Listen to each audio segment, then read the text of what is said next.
Certains économistes et chefs d'entreprise comme Bill Gates ou le prix Nobel Robert Shiller suggèrent de repenser notre rapport au travail et à la façon dont il est rémunéré.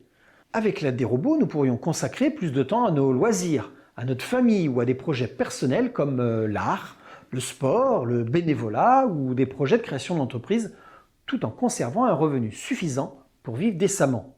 Pour atteindre ces objectifs, les experts proposent d'instaurer une taxe sur les robots et les technologies d'automatisation en fonction du travail qu'ils accomplissent, y compris les intelligences artificielles.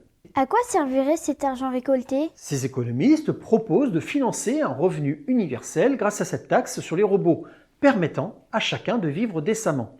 Ce revenu commencerait modestement avec quelques dizaines ou centaines d'euros par mois, mais pourrait augmenter au fil des années jusqu'à offrir un niveau de vie suffisant.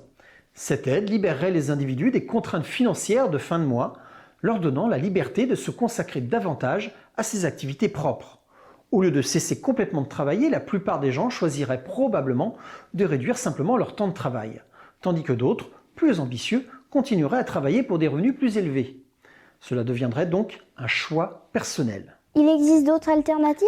Oui, nous ne sommes qu'au début de la réflexion, même si cela va commencer à devenir urgent d'ici une quinzaine d'années. D'autres alternatives doivent être étudiées. Le principe du revenu universel, même s'il semble idyllique au premier abord, comme tout système, est un système non sans défaut. Certains craignent que la taxe sur les robots freine l'innovation et nuise à la compétitivité des entreprises. D'autres estiment que le revenu universel serait inefficace contre la précarité, car il ne prendrait pas en compte les besoins spécifiques de chaque personne. Une autre inquiétude est que le revenu universel pourrait provoquer une hausse des prix, des entreprises cherchant à capter les revenus supplémentaires des consommateurs. Enfin, certaines critiques pensent que la taxe sur les robots et le revenu universel reposent sur une vision pessimiste de l'automatisation, en supposant que les robots finiront par remplacer massivement les travailleurs.